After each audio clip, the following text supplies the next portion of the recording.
late because I was really thinking hard about what it is we wanted Kyler Murray to do at his pro day.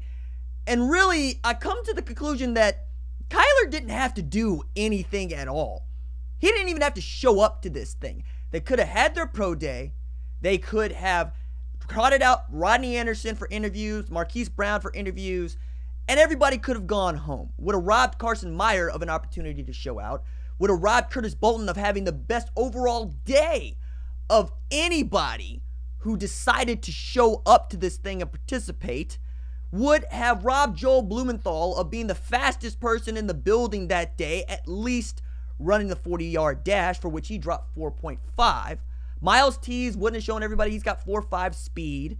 You would not have seen Cody Ford, Ben Powers, Drew Samir, or Bobby Evans put the work in, get their sweat on, in front of not just the 32 teams, but 19 folks from ESPN, 15 folks from the NFL Network, and over 80 credentialed media members for more than 100 people who cut a check covering college football to be there, to say nothing of the coaches and the families of each and every last one of these kids that was going through a pro day.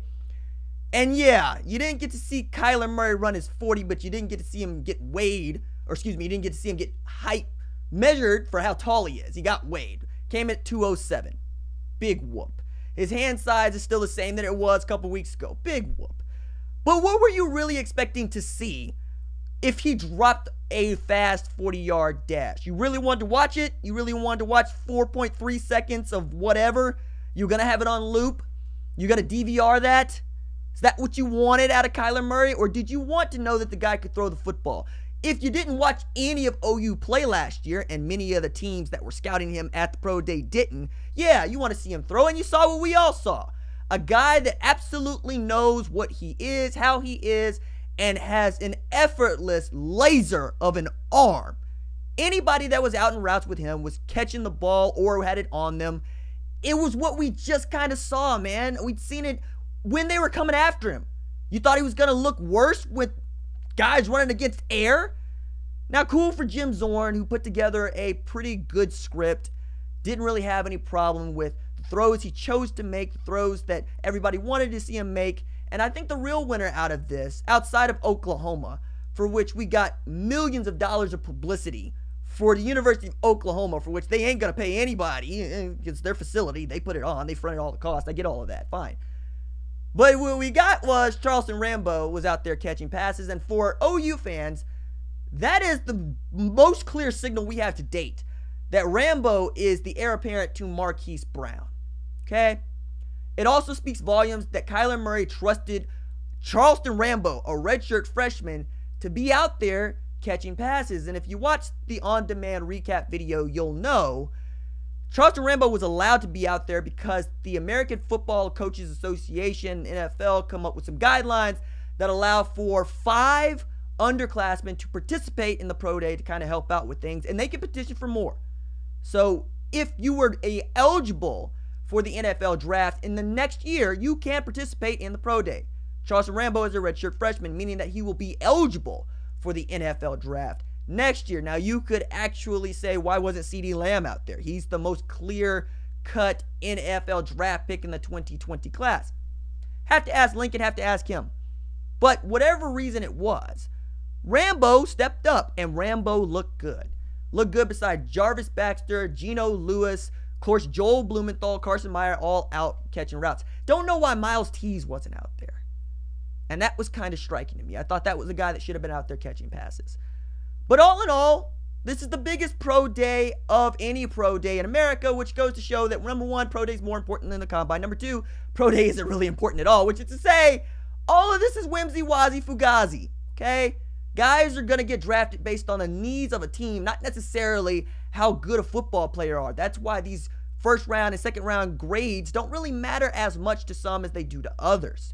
We know the New York Giants probably aren't going to go anywhere near Kyler Murray because, number one, they don't really go after a guy that is under 6'3".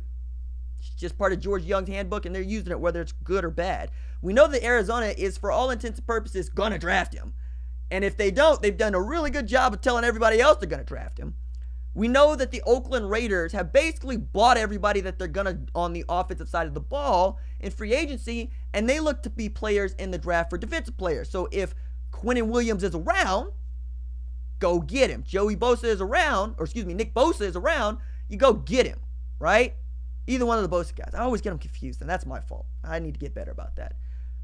But I don't really understand that this was the thing that it needed to be. Now, it's good television. I watched it.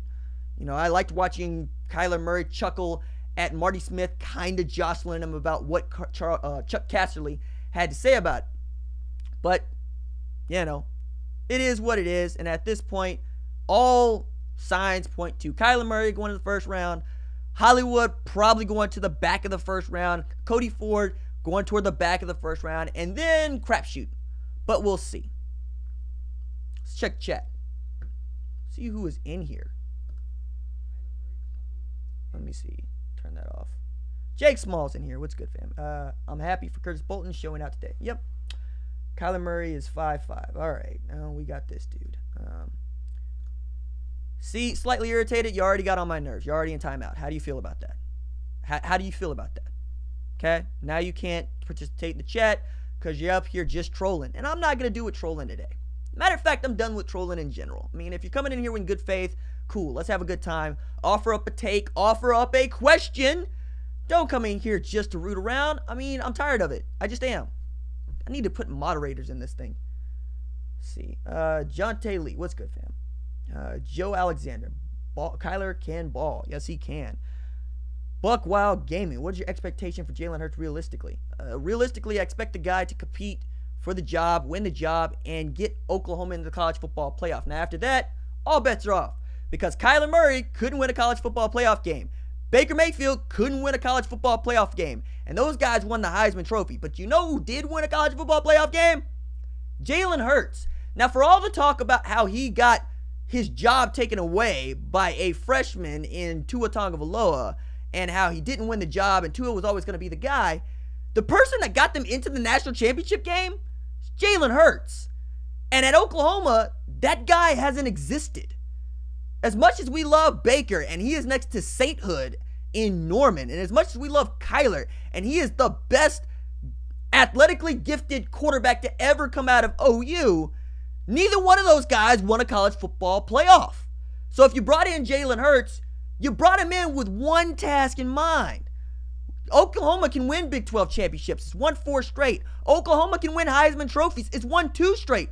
Oklahoma can put guys into the NFL. Could be the first team since USC to put 2 guys into the NFL as back-to-back #1 overall draft picks. The guys that get into the drafts stick. They get to the second contract. They make a lot of money. What Oklahoma has not been able to do in its history since college football playoff has been a thing, which is very short and small sample size, but you get the point, is win a college football playoff game. So what do I realistically expect Jalen Hurts to do? What he did at Alabama, which is win a college football playoff game. That's it. That's your job. That is why Lincoln Riley sent Austin Kendall, who was a higher rated 247 quarterback than Jalen Hurts, gave him his walking papers. Said, look, I brought in a guy to compete with you. Austin Kendall said, I don't want to do that, and he got out of here. He's at West Virginia. But you don't take that kind of gamble unless you're going to get a guy that you think can help you do something you can't do on your own. And Lincoln Riley, as great as an offensive mind he is, great as a head coach he is, $6 million man, has not won a college football playoff. And that's what it is. That's what it is at Oklahoma right now. The ceiling today is college football playoff. That is why you fired Mike Stoops to go get Alex Grinch. And you're talking about running to the ball, and you're putting GPS trackers on the kids' helmets, and you're running a new defensive scheme, and you're getting bigger at smaller positions and smaller at bigger positions, and you're moving guys around in the secondary, you're moving guys around on the defensive line. You've told other guys that, hey, perhaps we're going to start recruiting a little bit differently. You do that because you can't get past the college football playoff. And Oklahoma is tired of it. I know OU fans are tired of it. It's heartbreaking. I talk with folks that I've become friends with on this channel, right? Routinely. Some folks that I met through this channel have my phone number, and we text and we go back and forth and whatnot, because that's this kind of community. This community is really, really cool. But they all, like me, get livid and upset when you think about the college football playoff because to some people's minds, mine, Oklahoma should have back-to-back national championships, let alone back-to-back Heisman Trophy winners, let alone back-to-back #1 overall draft picks in the NFL draft. It seems to be the most talented team that has done the least amount with the talent. Clemson has won a national championship. Alabama has won a national championship. Georgia has made a national title game. Now, when you're talking about teams that are talented and doing the most with what they got, Oklahoma ain't been there. Oklahoma drugged the defense into the playoff. That can't happen. That can't be the way that you build your team out. So that's what I expect Jalen Hurts to do. I expect him to get here, not just compete and win the job, not just win a Big 12 championship, and not just make the college football playoff, but to win one. That's the realistic expectation for Jalen Hurts. Check the chat. See, Wayne Roberts, send him packing. Great job. Appreciate that. We got to learn how to close the deal, RJ. Yes, sir. Stanley's on it. Blake Boyson. If all running backs are healthy, who can we expect to see?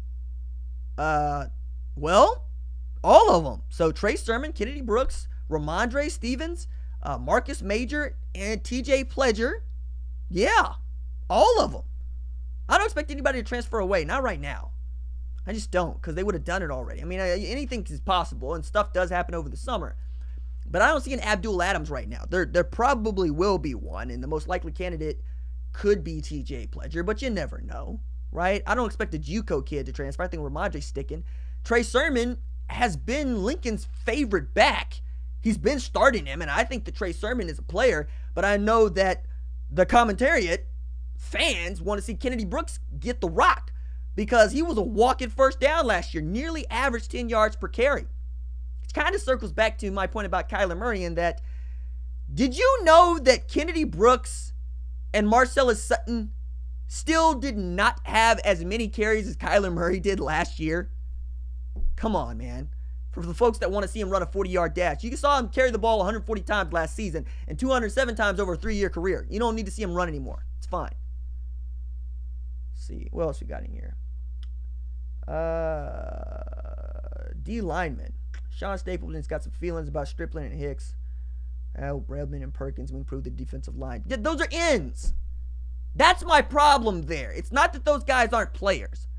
Marcus Hicks might be the best defensive player in this 2019 class by a long shot. Y'all just might not know it yet. Everybody knows that Ronnie Perkins is the best pass rusher that you have to date. Marcus Stripling was an entirely different kind of huge get, but I expect him to compete and have time. But man, it ain't going to help if you ain't got no defensive tackles. You can run all the defensive ends that you want. Obo was great. Stryker was great. But without a Jordan Phillips, the defense wasn't necessarily any good. So now you're talking about Neville Gallimore, who you're hoping will be healthy, but crapshoot. Dilifal Matau, who picked up a defensive holding call, among other things. I think he did it multiple times last season. And Marcus Overton, who everybody wants to come on, but who knows what Q Overton is going to do. I mean, maybe he's a better wrestler defensive tackle at this standpoint, but we don't know. Troy James, could he come on? Zach McKinney, could he come on? We'll see. But I don't necessarily think that invoking the names of Jalen Redmond, Ronnie Perkins, Marcus Stripling, Marcus Hicks, Corey Roberson, David Ugwebu, Joseph Wette are going to help you. Edge setters and edge rushers aren't necessarily the problem at Oklahoma. Push in the middle is. Same people that want to dig on Kenneth Murray are the same people who forget that you got no push from the defensive tackles position, and when you were allowed to let Neville Gallimore just split the gap, he looked pretty good when he wasn't hurt. So I get you, but you don't need the edge rushers. You need the guys that are caving in the middle of the line. Flat out. Full stop. Yeah, well, that ship has sailed, Sean. He's saying that Michael Thompson Jr. should have been kept at defensive tackle. It's over now. You brought in a new coordinator with a different scheme from which Michael Thompson doesn't fit, and you want him to play on the offensive line because you're thin there anyway. Whatever. You know? What's up, Lloyd? Also, be aware that I have RJ Proctor Q&A coming up later on, along with Q&As with Tunmise Adeleye. I had the run with Ryan Watson last night. All of these kids are extremely well-spoken, and we get into a little bit more than football, but what we do get into, it's very, very cool, especially at RJ Proctor. Carries himself very well. I mean, exactly what you would expect from a grad transfer. Really good stuff. Let's see, Tyler Parks. That's what's up, RJ. Appreciate that, fam. Tony, what you got? But RJ, Jalen cannot do all that with a Tony, you're making, it doesn't matter. He's stuck with us now, like you're stuck with us. I get that Jalen's your boy. I get that. But continuing to tell me what Jalen needs, that ain't good. We know what Jalen needs. We've been living it. We haven't won a national championship since 2000. We know what our weaknesses are, and we know what your boy needs to succeed. So telling us that he needs a defense kind of misses the point. We know that he needs a defense. I'm the guy that was yelling to fire Mike Stoops for the last 2 years. I know. Now, what we need to know about your boy is, can he run Lincoln's offense? Because I'm tired of hearing the people that tell me that the man's going to need to rush 4,000. Nah. Kyler only rushed 4,000 because Rodney Anderson was hurt. As a matter of fact, I think that if Rodney Anderson was healthy, Kyler Murray doesn't win the Heisman Trophy because you're handing the ball off to Rodney Anderson. At Oklahoma, you want to be 50-50. You want a 3,000-yard passer and you want 3,000 yards rushing. It's what you want. But if you got your franchise wrapped up in ice and having an ACL surgery, yeah, you're going to ride your quarterback. And I don't necessarily think that Jalen can be ridden like that, but I need him to make all the throws. He's going to have 5 or 6 games where he passes for 300 yards. I'm less concerned about what Jalen needs, and I'm more concerned about, can Jalen do the job?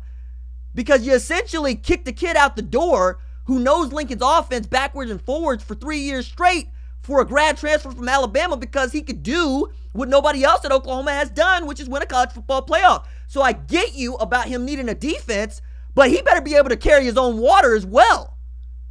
I'm getting real testy about how big a deal Jalen Hurts is because I like the kid. I think he's outstanding. I think he has all the goods. But I also get the sense from Bama fans that are coming over here to talk about Jalen Hurts that they're going to blame Oklahoma if Jalen doesn't succeed, and I'm not ready to do that. Because OU was plenty good before Jalen Hurts got here, and the thing that Jalen Hurts and Jalen Hurts truthers need to understand is if OU does not make a college football playoff this year, with Jalen Hurts as the quarterback, it ain't going to be OU who looks at OU as the fault. It's going to be him. That's the long and the short of it. Everybody's gambling on this. And the only way that people come out looking good is making the college football playoff at a bare minimum, and then he needs to win one. Because then everybody looks good. But if OU makes a college football playoff and Jalen Hurts does not win that game, the narrative becomes OU's not good enough for Jalen Hurts, or Jalen Hurts ain't all that he was cracked up to be, and oh yeah, you kicked Austin Kendall to the curb. I'm telling you, this could get nasty. This could be a LeBron Lakers situation real quick. So you wrap your head around, all of you. I'm telling you, that's not what you want here. Let's see. Cavett, what's good, man? Nah, Tony's cool. Tony's family. Like, she struck a nerve with me on this, and Tony's been here for a long time, and her comments on this channel in particular have been very, very accurate and very good, and she's really into knowing what's going on with this team. But she's also not hiding the fact that she's here for Jalen Hurts like we're here for Baker in Cleveland. It's the same difference. But I'm just saying, everybody needs to wrap their head around what this all means. Dr. Cav, it's good to see you. I haven't seen you in a long time, man. What you got? Rodney's injury was the worst that happened last year, and I said it when it happened. I'm inclined to buy that, but I also saw what Kennedy Brooks and Trey Sermon did, and Rodney Anderson being a part of this football team does not help you win a college football playoff. So yes and no to your take, Dr. Cavett. Offense ain't what we need at Oklahoma. We got plenty of that, okay? All right? We gonna score. Can we stop people from scoring? Let's see, what else we got in here? Bob Jeepers, there's a name. That's freaking lootly. Who has been impressive at OU Pro Day? I'm late coming in. So I had a take to start that, Lloyd. I would encourage you to scroll back and take a look at that. But for me, it's Charleston Rambo, and I kind of laid that out. But if you're talking about guys that are going into the pros next year, Curtis Bolton. 9'11" broad jump, 4.53 40-yard dash, 38-inch vertical. Made himself some money today. Think he can make a roster. And the minimum for a rookie, if you make the 53-man this year, $495,000. Not a bad salary for 1 year. Let's see. What else got in here? Good question. How's the kids responding to Grinch's philosophy and their mojo? What I hear is there's accountability, and then there's what Grinch is doing. So let me walk this out. I actually got a column I need to write for OUinsider.com about this, but in a video I need to make. But look, the quote is, he gets these kids all together in a huddle. Let me tell this Grinch story right. He gets all these kids together in a huddle, and they have these GPS trackers on the back of their helmets, right? You're going to see how fast they run the ball, how often they run the ball, be able to put some data in line to see what they have and where they have it. I really like this approach to coaching. But I also like that he told them to their faces, look, there is one speed, and it is your max speed. That's it. There is one speed, and it is your max speed. Fly to the football. Because you've heard me on this channel be very skeptical about what you can do when you say that effort is going to be what y'all do. You're going to nickname your defense the Speed D. And I'm going, you can't make kids faster. That's just not a thing. They're faster. They're not. Like, you can get them bigger, stronger. You can teach them to run with better technique. But as a track guy, as a D1 track guy, you're as fast as you're going to be. You're just not going to get faster. But what he's saying is, oh, yeah, watch me get this hustle out of them. And that's what it is. That's what he's coaching. He is saying, not only do you have to have hustle and show effort, great effort as he says it, but I'm going to track it. So I'm going to know what your 100% is, and I'm going to know what your 80% is, and I'm going to call you out when it falls. So Bennie Wiley is going to get these dudes in shape to run, and Alex Grinch is going to make sure that they continue to run in such a way that when they run the defense, all that they're going to do is fly from place to place.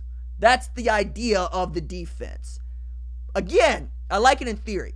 And as far as the question about the kids buying in, they are for the most part. You know?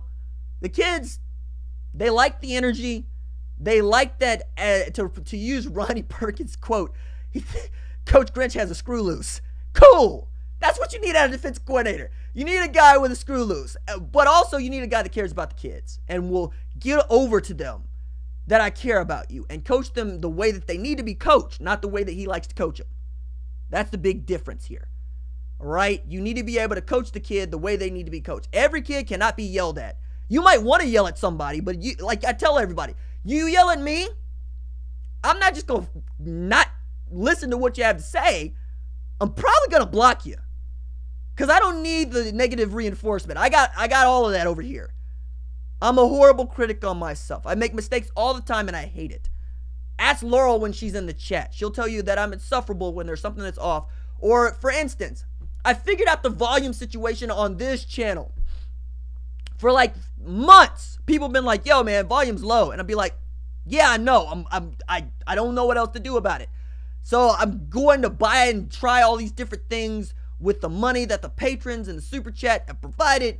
And I'm striking out and I'm going bonkers. And I found something that worked in the last week. And I was very excited about it. And then I tried to do something a little bit more. Take some audio that I got of Lincoln Riley saying the words and others saying the words, drop it in the video. And it was lower than the rest of the volume in the video. And that's all I heard about. You know, so much so that the longtime viewers of this channel are like, yo, man, hey, first, love the stuff. This is constructive criticism. I love you, RJ. And then they go into the criticism because they know that I'm temperamental. Because your sarcasm and your jokes don't necessarily come across in the comments if I don't know you by name.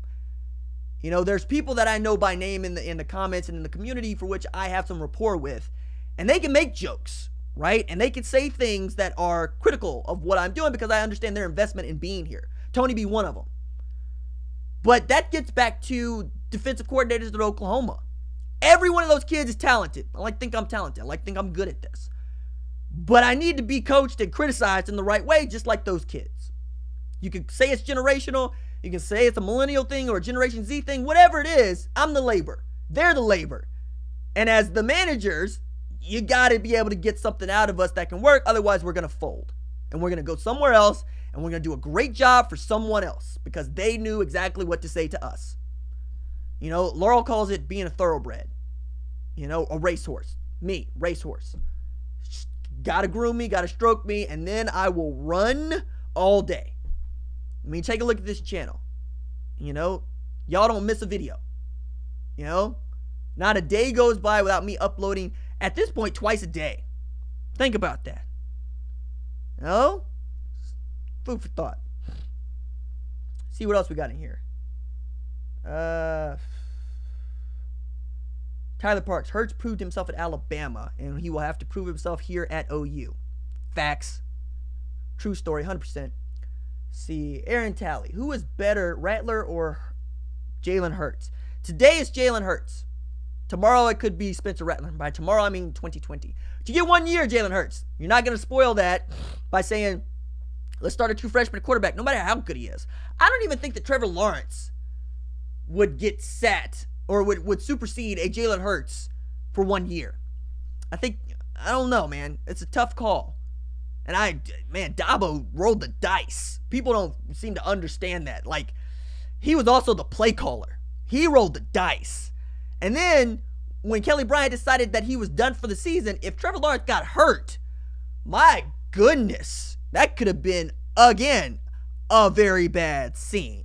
But today, it's Jalen Hurts. I don't expect Spencer Rattler to have anything to say except be a capable third-string quarterback, learn the offense, learn to compete, and then it'll be him and Tanner Mordecai for the job in 2020. And that, I do believe, will be a real quarterback derby. I think that one actually will hold up, too, because both of those guys do a couple of different things very well, but they do them well differently, if that makes sense. I'm really excited already for the 2020 quarterback battle. Also on that note, your boy is getting a credit on Netflix QB1, Beyond the Lights. More on that when it drops. I'm looking forward to it. Of course, they're going to follow Spencer Rattler around along with some other quarterbacks. I like the last QB1. I learned a lot about Jake Fromm. I got great respect for Jake Fromm, how he carries himself, and other quarterbacks, right? But I'm just mentioning that to you because we're in the live stream and y'all watch it, and this is kind of stuff I like to talk about in the live stream.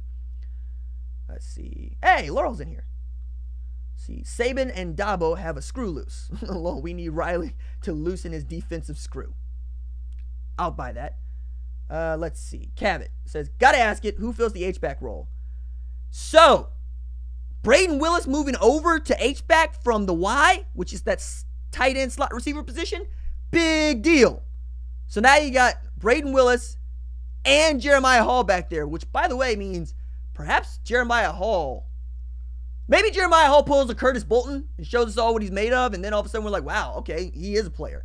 But Braden Willis moving over there, number one, provides depth. We know that. But also will give Jeremiah Hall a run for his money. And we know how much Lincoln loves that H-back role.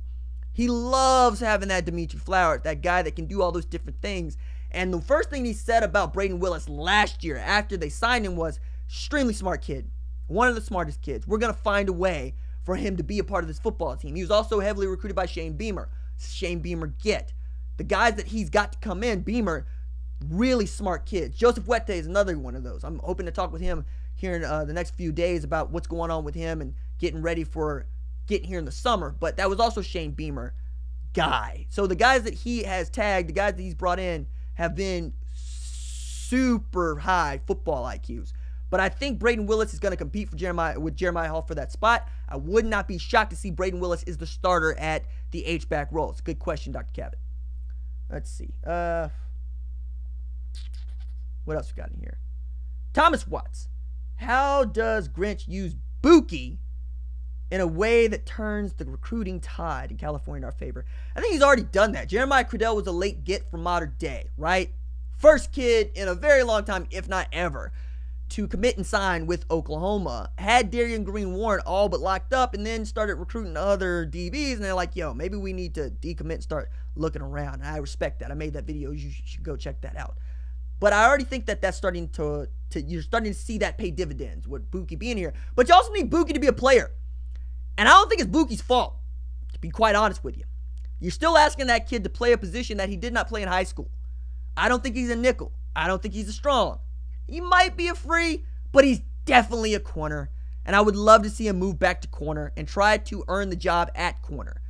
But as far as the recruiting tide, think about this. If Caleb Kelly ends up not doing much of anything this year, and Buki gets hurt or does not necessarily rate like we thought he would, the kids in California remember that because people are not really buying into how big an effect he has on California football high school recruiting. He is an icon.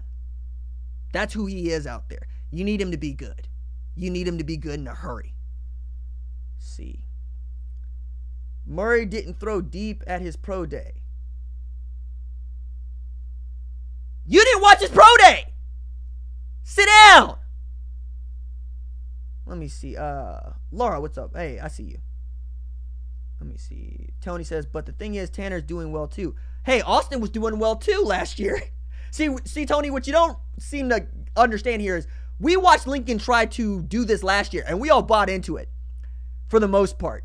Now, I said from jump, and I continue to say all the way through, Kyler Murray's starting quarterback. But Lincoln Riley led everybody to believe Austin Kendall is the man. That Austin Kendall was neck and neck with Kyler Murray. And even after the Orange Bowl, he said, hey, Austin's got to take a lot away from knowing that he was neck and neck with the Heisman winner. But what we know about the way that things ended with Austin Kendall and what we know about Kyler Murray basically being able to be a pro baseball player and still be the starting quarterback at Oklahoma means that Lincoln knows who this guy is. He's not very good at keeping this to himself in a way that has us believing that there's any sort of derby. Now, it's not to say that Tanner's actually doing bad. I think he's doing well. But I thought Austin Kendall was doing well. I think Austin Kendall's going to be a good quarterback. I also think that Lincoln has his guy. And I still think it's going to be really difficult to convince a high school football quarterback that he's going to have an opportunity to start here until Spencer or Tanner assume that job in a full-time capacity, because since Lincoln Riley's been here, he's only had transfers as starting quarterbacks. It's just the way that it is. It's a really difficult thing to sell unless you keep getting to go, hey, I put kids in the NFL. My quarterbacks go number 1 overall. They win Heisman trophies. We score lots of points and we set records. Also a really good recruiting pitch. Dr. Cabot, what's up, man? Says we get more turnovers on the D. So $50 says we get more turnovers on the D this season than last. Any takers? By the way, Buki should be a corner. Low speed D. I gotta make that t-shirt. I'm working on that. I got ideas for a t-shirt for the defense. I need to put that down with the just below. You can check out the Just Here for Baker t-shirts. Also, the YouTube channel is now a sponsor at the Owasso YMCA. We got a banner up there. Laurel is going to send me a picture of that banner, hopefully going out there. So given like what Dr. Cabot is doing, we pass some of that on, actually a large chunk of that on to the Y and other nonprofits around here. I've been told over and over by my parents I need to do a better job of saying that we do that because I'm just bad at it. But we do that. We donate a lot. We did a bunch of Angel Tree stuff in December. What else did we do? Man, for United Way, we did a bunch of stuff. Like I would kind of just go through, okay, we did this for, I got to go write this stuff down and make a video about it. That's what I need to do. I'm wasting y'all's time. Yeah, like and subscribe. Let's talk about nonprofits. Let's see. Tyler Parks. If you were the new DC at OU, what would your top priority be on the recruiting trail? Defensive tackle. Defensive tackle. Not necessarily just going to get defensive tackles, but guys I know I can turn into defensive tackles. Matter of fact, I have said before, I wouldn't coach the safeties as the defensive coordinator. I would be the defensive tackles coach, defensive line coach, and the coordinator. Okay? Be on my Jerry Montgomery out here. All right? Defensive tackle. That is where you can win national championships. I can whoop you and beat you into submission with a defense. Can win a lot of football games with offense. Lincoln has done that. I can win championships with a defense because at the end of the day, as a defense, you are the only unit that gets to play 90 snaps a game that can both stop people from scoring and score. My defense should be able to score touchdowns and stop people from scoring touchdowns. Man, I'd be so fiery as defensive tackle coach, man. Defensive court. RJ for DC. It's a t-shirt. Laurel designed it. It's her favorite hoodie. That's what I would be focusing on. Defensive tackle recruiting. Not defensive end, not rush in, not outside linebacker. Give me the defensive tackles. Okay? Let me get my Dabo Sweeney on. Let me get my Mike Krzyzewski on. You know, Kobe told a story, and I'm not really a Kobe fan, but I think that this is interesting. I'm not a Kobe fan because Kobe fans are generally insufferable. Y'all just get on my nerves because y'all don't know him and y'all riding for him. Y'all don't really, he don't give y'all nothing. You know, Baker's one of us. He's a workman-like figure. He's a hustle person. He's from Texas, but we feel like he's from Oklahoma because of his hustle, right? We get him. That dude parties like we parties. He's chippy like we're chippy. We understand him. Kobe's the worst. But, all right. Mike Krzyzewski kept calling Kobe while Kobe was telling everybody, I'm going pro. I'm not playing college basketball. Why? This is back when you could still turn pro out of high school. And Mike Krzyzewski would leave him voicemail and say, look, I know your plan is to go pro, but I'm going to keep recruiting until you get drafted and until you go show up to training camp because I want you to know if you decide you want to come to college, Duke is the place for you. That is how I will recruit my defensive tackles, okay? It's like Lincoln when he was recruiting Kyler Murray. He was DMing and texting Kyler Murray regularly going, did you sign your financial aid agreement yet? Hey, really want you here. Hey, this is what I got prepared for you. Hey, when are you going to show up to campus? Hey, did you secure a spot to live? Hey, these are the classes that we think you should take. Be relentless. Ask Laurel about this. I am 100% in my girl's ear because I know that, you know, she'd be out the door at any time. Don't give them an opportunity to let them believe you don't want them. Never. Recruit. Recruit. Recruit. That's what I'd be doing as defensive tackles coach. Laying it on thick. Thick. 2 C's. Bring me the big monsters in the middle. Bring me the one techniques. I got this. See what we got here. Owasso's my hometown. Hey, that's what's up. Very cool. Come through, man. They'd be happy to see you. They just finished campaign. Hit campaign. Laurel raised $55,000 in 3 months. Just huge number. Massive number. Let's see. Where's RJ from? RJ is from, yep, Dr. Cavitt's got it. Tulsa. RJ's from Tulsa, Oklahoma. TPS kid. Let's see. Yep, read my book. I appreciate that. A sharp one. T-shirt should be bring the boom to Boomer and her speed kills. Speed kills is overdone. I like bring the boom. I like that. We'll see if we can't work on that. Or cue my book. There's a link in the description below to Let It Bang. Go ahead, buy it. It's not about football. It's about life. It's a big deal. See, Jeff Bledsoe. Hello, RJ. Long time. Glad to see everyone is fired up. No substitute for enthusiasm. Awesome channel. Appreciate that. I had a lot of fun making an impromptu video about Odell Beckham Jr. being traded to Baker's Cleveland Browns last night. A lot of fun. Shot it at the bus depot. Had my pink scooter in the background because I was supposed to be reading about critical autoethnographies and get ready for my seminar paper in rhetorical professional writing. But, yo, Cleveland got Odell Beckham Jr. Yes! It's not just a big deal because Odell Beckham Jr. is one of the best wide receivers in all of football, second behind Antonio Brown. It's because he had the second highest no-drop rate of any wide receiver. And we know from watching Baker throw footballs to Cleveland's wideouts, the only person that could be counted on to come down with the rock, Jarvis Landry. Now, Jarvis Landry over here. Odell Beckham Jr. over here. David Njoku, tight end. Antonio Callaway, slot receiver. That's your shotgun. Nick Chubb standing next to Baker Mayfield. Kareem Hunt could get cut for all I care. Kick rocks. I hate that dude.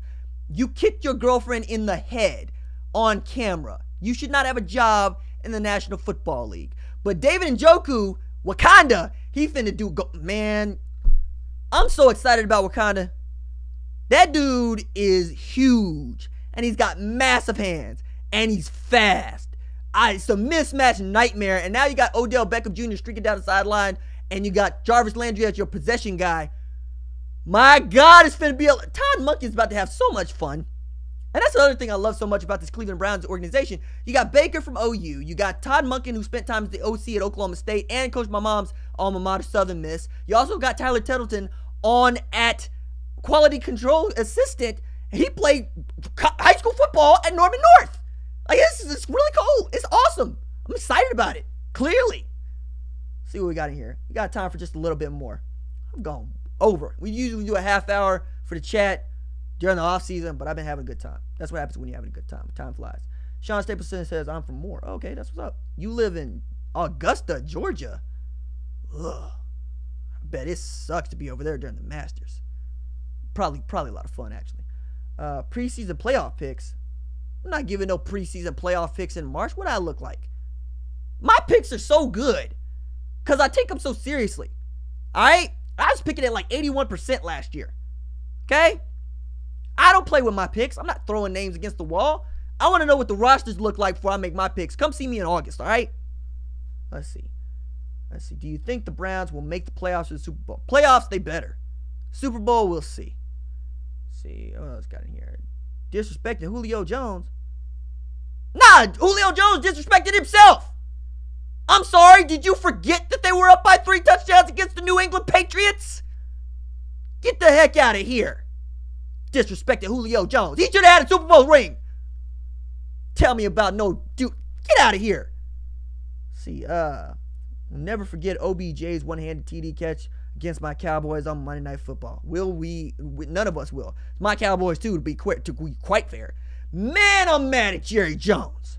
You let Landon Collins get by you. You let Earl Thomas get by you. You won't trade for another weapon to go with Zeke and Amari. You restructured Sean Lee's deal when you should have cut him. Don't get me started. I'm ready to go ape on Jerry. Jerry on my last doggone nerve. See, RJ Ding Ding Ding got to have the DTs. Right. Appreciate that, Certified Mint. Who you got OU versus West Virginia tonight? I got OU, but only if they play defense. Also, is it too much to ask that the men's basketball team does not play on Wednesday of the Big 12 tournament? I mean, I know the league is stacked, but come on. What are we doing? You know? My goodness. All right.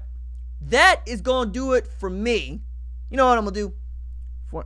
If you're in the chat, say what's up. I'm going to call you out. The room is small enough. We can do that. I should do that while the room is small because I like the small rooms. Small rooms are fun. Like less than 100 people in here is a lot of fun. During the season, it gets unruly and I feel overwhelmed. So if you're in the chat, say what's up. I'm going to shout you out. Dr. Cavett, appreciate the super chat. Come through the Owasso Family YMCA. Say hi. See, Certified Mint, what's good? D-Man, what's good? Alec Gonzalez, I see you.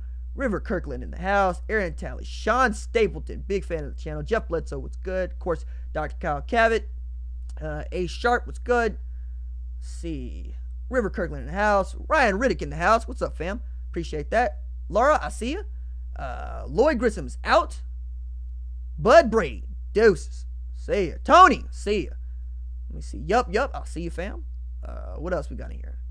Anybody else? I know Terry's in here. Sydney's in here. They don't chat as much. Wayne Thompson was good. Jeff Austin was good. Nicholas Castlebear, I see you. Dennis Pelton, what's good? Rob Sewell. Tyler Parks. Chris Eves. There we go. Brian Kurtzel. That's what's up, man. Who else is in here? Wait. Dan Moore, what's good? Bob Satterfield, I see you. What's he got in here? Anybody else? Anybody? Jeff Bledsoe. Ooh. Jeff is, all right. I see you, fam. Amani. All right. That's what's up. Very cool. Very strong on the bench today. I think put up like 25 reps. Blake Boyson, what's good? So we got in here. Anybody else? OU defense will be ranked about 35. Ooh, okay. I'll take it. Going once. Going twice. All right, that is it for me. If you like the videos, don't forget to like and subscribe to the channel because I upload a video every single day at 6 p.m. Central Time on the dot. probably doing away with premieres because they're just making everybody upset. So there's some welcome news to some of you. I will see you tomorrow. Doses.